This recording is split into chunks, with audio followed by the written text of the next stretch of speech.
No améis al mundo, por Watchman Nee.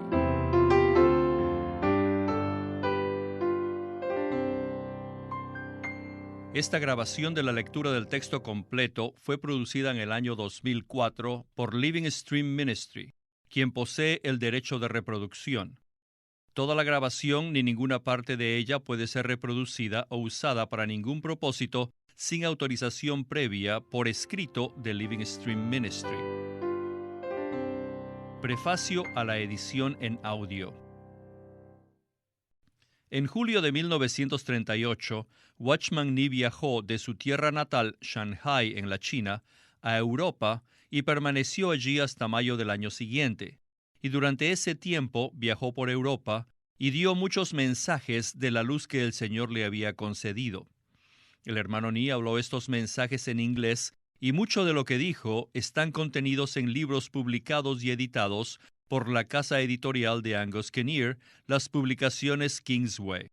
Estos libros, que incluyen la vida cristiana normal, han llegado a ser los más conocidos del ministerio de Watchman Nee en español y han ayudado a miríadas de cristianos. Living Stream Ministry ha obtenido los derechos de autor en audio para varios de estos libros y nos complace presentar esta lectura de No améis al mundo. Esta lectura no es una versión abreviada, sino completa de la más reciente publicación del Sr. Kinnear. Living Stream Ministry agradece a la casa publicadora Kingsway por su cooperación en esta presentación. No améis al mundo, por Watchman Nee.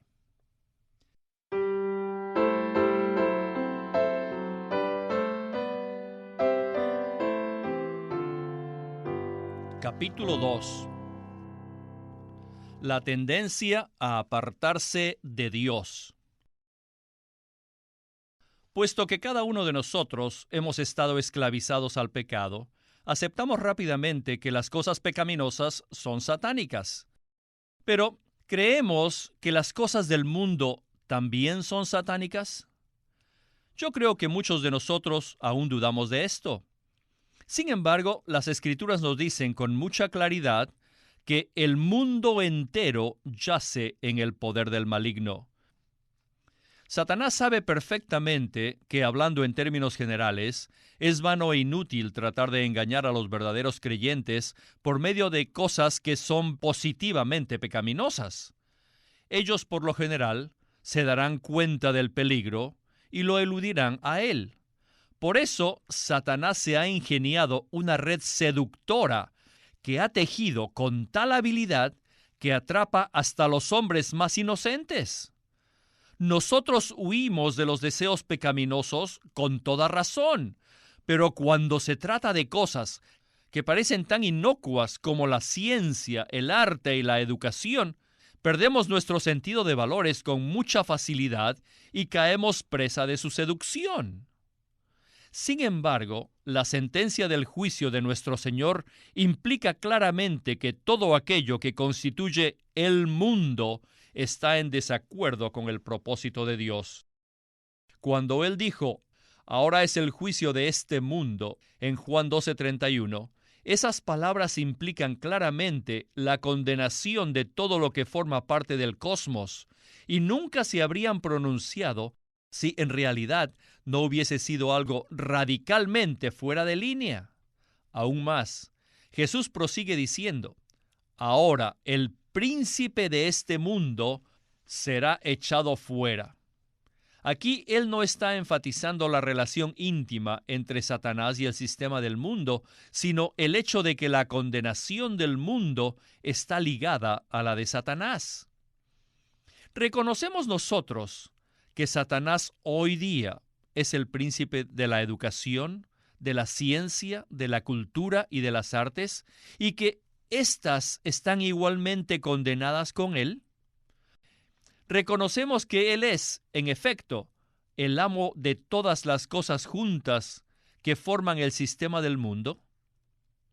Cuando se menciona un salón de baile o un club nocturno, nuestra reacción como cristianos es de inmediata desaprobación. Para nosotros, ese es el mundo por excelencia.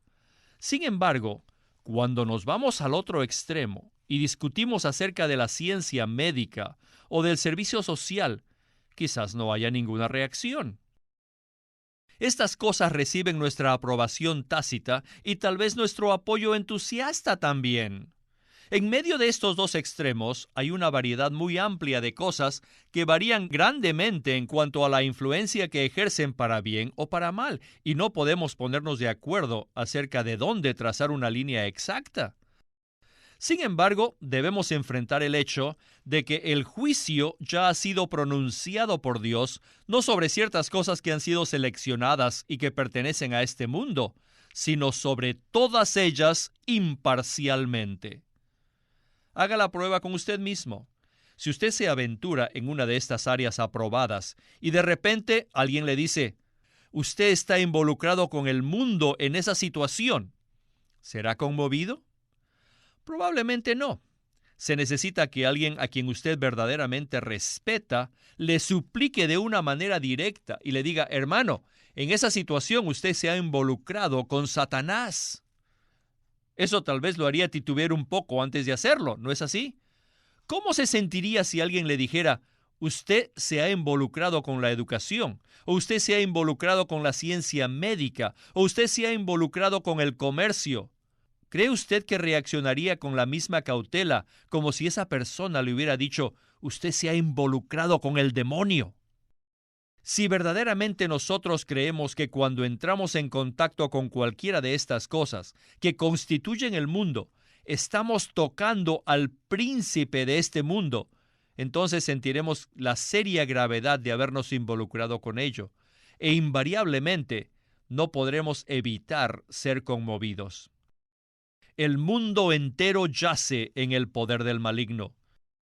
Esto no significa una parte del mundo, sino la totalidad del mundo. No debemos pensar ni por un momento que Satanás se opone a Dios solo por medio del pecado y la carnalidad que hay en los corazones de los hombres. Él se opone a Dios por medio de todas las cosas del mundo. Yo estoy de acuerdo con ustedes que las cosas de este mundo son en cierto sentido materiales, físicas, sin vida y sin ningún poder intrínseco que nos haga daño.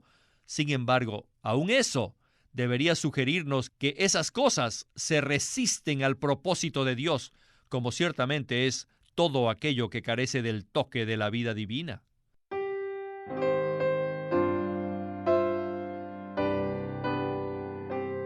La frase recurrente que vemos en Génesis, según su especie, representa una ley de reproducción que gobierna toda la esfera de la naturaleza biológica.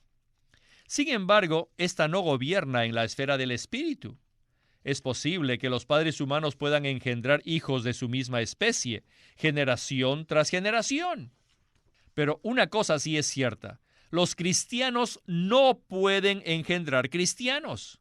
Ni aun cuando ambos padres son cristianos, no pueden engendrar automáticamente hijos cristianos. No, ni aun en la primera generación. Se necesita un acto fresco de Dios cada vez para que esto suceda.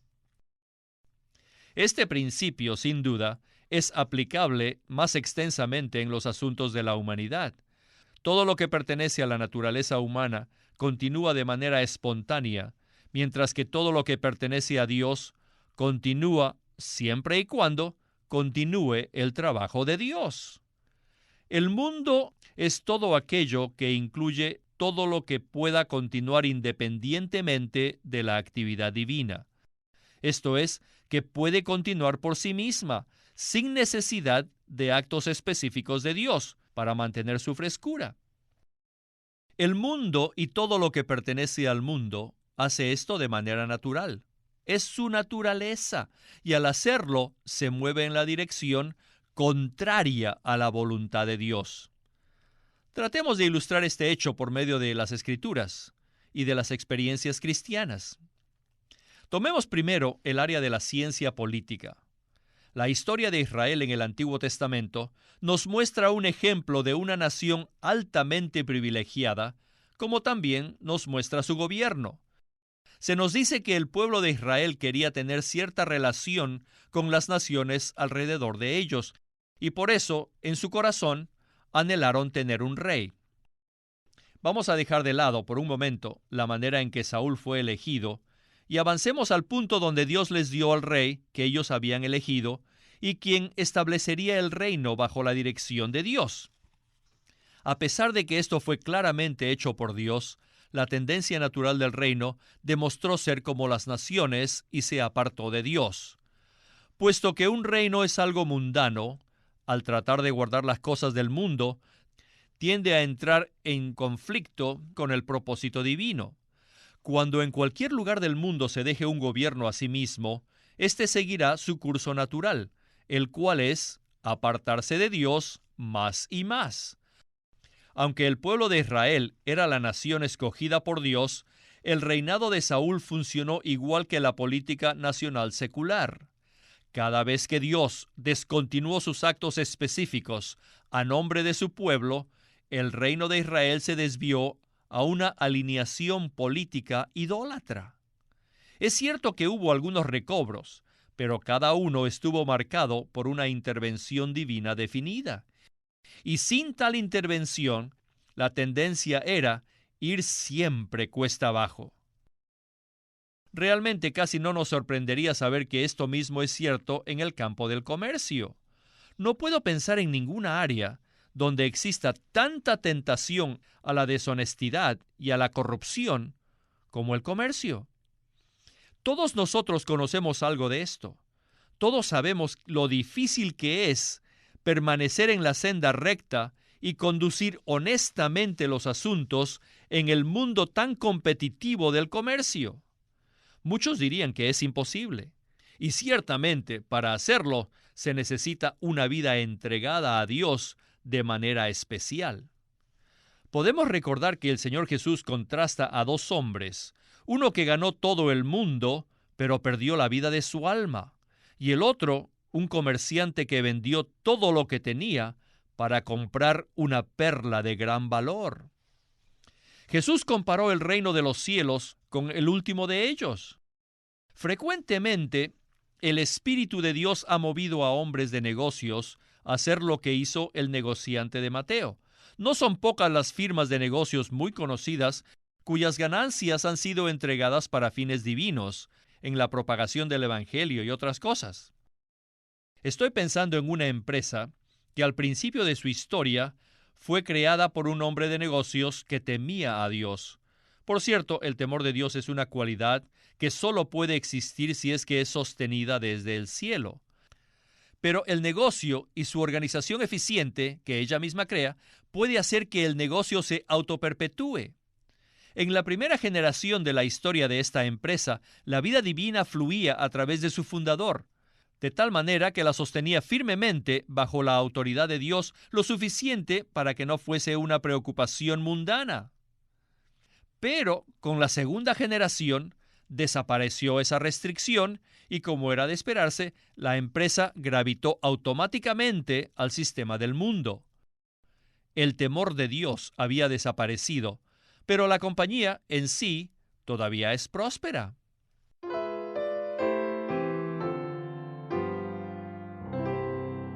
Supongan que ahora tomamos como ejemplo un asunto tan aparentemente inocente como la agricultura. El libro de Génesis, que fue escrito en un mundo primitivo de rebaños de ovejas y agricultura, tiene algo que decirnos. Después de la caída de Adán, Dios se sintió compelido a decirle: «Maldita será la tierra por tu causa. Con dolor comerás de ella todos los días de tu vida. Espinos y cardos te producirá. Con el sudor de tu rostro comerás el pan hasta que vuelvas a la tierra». A nadie se le ocurriría que en el huerto del Edén, donde florecía el árbol de la vida, la agricultura o la jardinería estaban mal. Había sido ordenado por Dios. Pero tan pronto como esta actividad se apartó de la mano de Dios, se deterioró. El hombre fue condenado a una interminable faena pesada y aburrida. Fue condenado a la desilusión, y el fruto de su trabajo quedó marcado por un elemento de perversidad. Por medio de la liberación de Noé, se inició el gran mover del recobro de Dios, por medio del cual se le dio un nuevo comienzo a la tierra. Pero cuán rápida y trágica fue su regreso a lo anterior. Leemos: después comenzó Noé a labrar la tierra y plantó una viña, y bebió del vino y se embriagó, y estaba descubierto en medio de su tienda. Por supuesto, la agricultura no es pecaminosa en sí misma, pero aquí vemos cómo ya estaba en una dirección apartada de Dios. Simplemente con dejarla seguir su tendencia natural, ella tomará un curso que es diametralmente opuesto a Dios. Podemos ver esto hoy en los grandes desastres físicos, como las sequías en los continentes. Qué diferente es la iglesia, que es la labranza de Dios. Por la gracia de Dios y el Espíritu que mora en ella, la iglesia posee un poder de vida, si es que coopera con ella, capaz de mantenerla moviéndose hacia Dios, o de llamarla de regreso a Dios en caso de que se desvíe.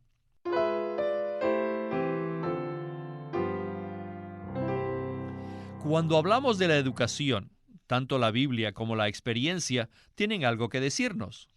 Hablando de manera alegórica, podríamos decir que cuando Dios rechazó a Saúl y escogió a David, él estaba pasando por encima de un hombre que se distinguía por su altura, puesto que Saúl era el más alto de todos, a favor de un hombre que era conforme a su corazón.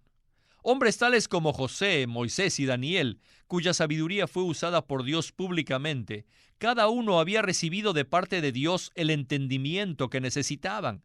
Ellos habían recibido muy poca educación secular, y el apóstol Pablo claramente dijo que estimo todas las cosas como pérdida por la excelencia del conocimiento de Cristo Jesús, mi Señor. Él claramente hace una diferencia entre la sabiduría de este mundo y la sabiduría que proviene de Dios. Pero es la experiencia la que demuestra la esencial mundanalidad de la erudición como tal.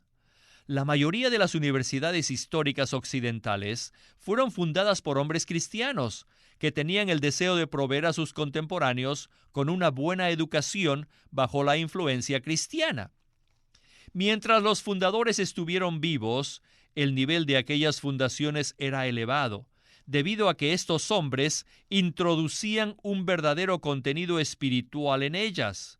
Sin embargo, cuando estos hombres fallecieron, el control espiritual también murió, y la educación siguió su curso inevitable hacia el mundo del materialismo y se apartó de Dios.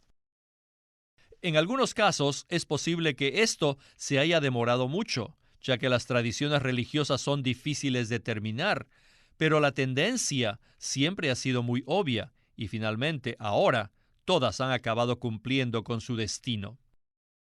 Cuando las cosas materiales están bajo el control espiritual, ellas cumplen apropiadamente con su papel de subordinación, pero una vez que son liberadas de esa restricción, manifiestan muy rápidamente el poder que yace detrás de ellas. La ley de su naturaleza es expuesta y su carácter mundano se pone a prueba por el rumbo que toman. La propagación de la obra misionera en esta era nos da la oportunidad de probar este principio en las instituciones religiosas actuales y en nuestra tierra. Hace más de un siglo, la Iglesia decidió establecer en la China colegios y hospitales con un enfoque espiritual definido y con un objetivo evangelístico. En aquellos días iniciales, no se les daba mucha importancia a los edificios, mientras que sí se le daba un énfasis considerable al papel de las instituciones en la predicación del Evangelio. Hace 10 o 15 años, uno podía ir a los mismos terrenos y encontrar en muchas partes unas instalaciones más grandes y refinadas que las originales, pero comparado con los años iniciales, tenían muchos menos convertidos. Hoy día, la mayoría de esos colegios y universidades espléndidas se han convertido en puros centros educacionales que carecen de cualquier motivación evangélica, al igual que muchos hospitales que existen meramente como sitios de sanidad física y no sanidad espiritual. Los hombres que iniciaron tales obras habían logrado que esas instituciones perseveraran en el propósito de Dios por medio de andar cerca de Dios, pero una vez que murieron, las mismas instituciones gravitaron rápidamente hacia los estándares y las metas del mundo, y al hacerlo, se clasificaron a sí mismas como cosas del mundo. No deberíamos sorprendernos que esto sea así.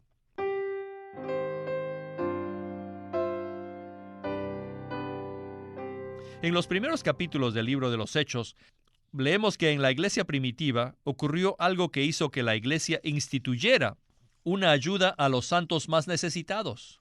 Esa institución urgente del servicio social fue claramente bendecida por Dios, pero tenía una naturaleza temporal. Usted tal vez podría decir, ¡qué bueno si eso hubiera continuado! Solo una persona que no conoce a Dios podría decir tal cosa. Si esas medidas de ayuda se hubieran prolongado indefinidamente, una vez que la influencia espiritual se hubiera retirado, inevitablemente hubieran terminado en la dirección del mundo. Esto es algo inevitable. Existe una distinción entre la Iglesia de Dios y aquellos valiosos subproductos sociales y de caridad, que se producen de tiempo en tiempo por medio de la visión y de la fe de sus miembros. Estos subproductos, pese a que se originan en una visión espiritual, poseen en sí mismos el poder para sobrevivir independientemente. Y esto es algo que la Iglesia de Dios no tiene.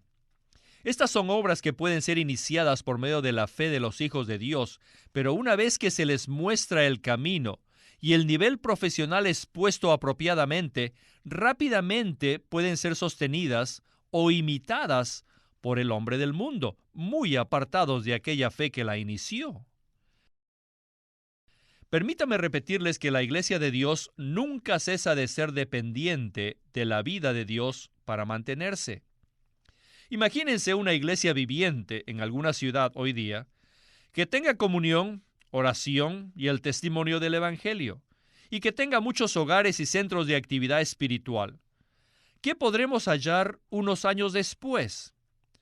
Si el pueblo ha seguido a Dios con fe y obediencia, podremos encontrar un lugar lleno de vida y luz del Señor y el poder de su palabra. Pero si en infidelidad al Señor han abandonado la visión de Cristo, igualmente sería un lugar donde se predique el ateísmo. Para ese entonces, tal iglesia habrá cesado de existir, porque la iglesia depende para su existencia de la impartición constante de vida fresca de Dios y no puede sobrevivir ni un día sin ella. Pero supongamos que paralelamente a la obra de la iglesia exista un colegio, un hospital, una casa editorial o cualquier otra institución religiosa que se haya originado en la fe de los mismos miembros de la iglesia. Suponiendo que 10 años más tarde todavía exista la necesidad de que este servicio continúe y que no haya sido absorbido por una empresa pública o privada, entonces la probabilidad es que esa obra continúe operando con un estándar de servicio muy eficiente. Una universidad o un hospital pueden funcionar eficientemente a nivel institucional sin necesidad que haya el influjo de la vida divina, simplemente teniendo un conocimiento administrativo. Es posible que la visión se haya ido, pero el establecimiento puede seguir adelante indefinidamente.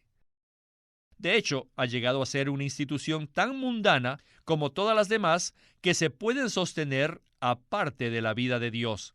Y tal cosa está incluida en la sentencia del Señor: ahora es el juicio de este mundo. Supongamos que yo le hago la siguiente pregunta: ¿en qué trabaja usted? Usted me contesta: soy médico. Usted ha dicho esto sin estar consciente del peligro que encierra, sino basado en el orgullo de la naturaleza compasiva de su vocación. Pero si yo le digo que la ciencia médica es una de las áreas del sistema que Satanás controla, ¿qué diría? Suponiendo que usted como cristiano me tome en serio, entonces se alarmará, y su reacción será considerar la posibilidad de abandonar su profesión. Pero no, por favor, no renuncie a ser doctor, pero camine con cuidado, porque usted anda en un territorio que es gobernado por el enemigo de Dios, y si usted no está alerta, es susceptible de ser presa de sus maquinaciones como cualquier otra persona. Supongamos que usted es un ingeniero, un agricultor o un publicador. Tenga cuidado, porque estas cosas también son del mundo, igual que manejar un sitio de entretenimiento o mantener un vicio. A menos que usted sea muy cuidadoso, será atrapado en las trampas de Satanás y perderá la libertad que es suya como hijo de Dios. Entonces, usted puede preguntar, ¿cuándo seremos liberados de esos enredos? Muchos piensan que escapar del mundo es un asunto de consagración y de dedicarse con todo corazón a las cosas de Dios. Pero no, no es así. Es un asunto de salvación. Por naturaleza, todos estamos atrapados en ese sistema satánico y no tenemos ninguna escapatoria aparte de la misericordia del Señor. Nuestra consagración no tiene poder para liberarnos. Somos dependientes de su compasión y de su obra redentora para ser salvos de ese sistema.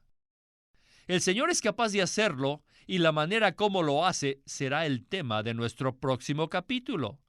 Dios puede ponernos sobre una roca y evitar que nuestros pies resbalen. Al ser ayudados por Él, podemos poner nuestra profesión al servicio de su voluntad por el tiempo que Él desee. Pero permítame repetirles de nuevo que la tendencia natural de todas las cosas del mundo es ir hacia Satanás y apartarse de Dios.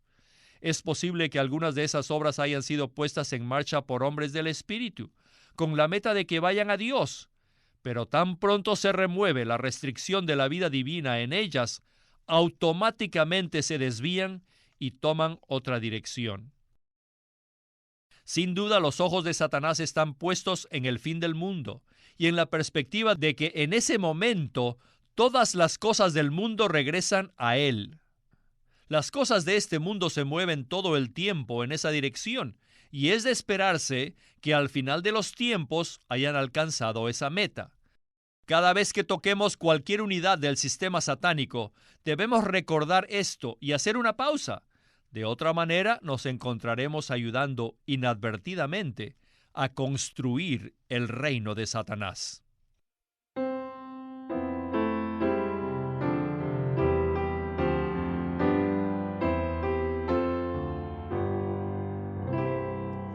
Capítulo 3. El mundo yace bajo el agua. Y les dijo, id por todo el mundo y proclamad el evangelio a toda la creación. El que crea y sea bautizado será salvo, mas el que no crea será condenado. Marcos 16, 15 y 16. Para muchos de nosotros, la segunda oración nos llega de sorpresa.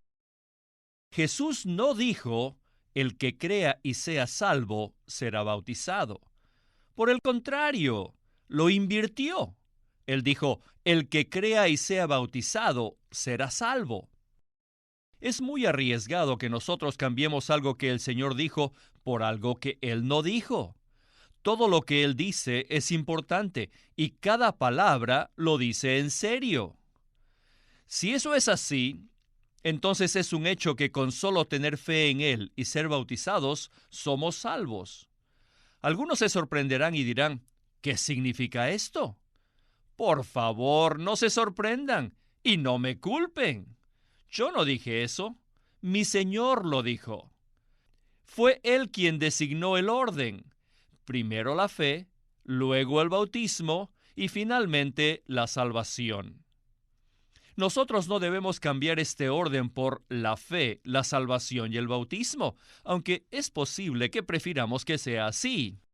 Lo que el Señor dijo debe prevalecer y nosotros debemos prestarle atención.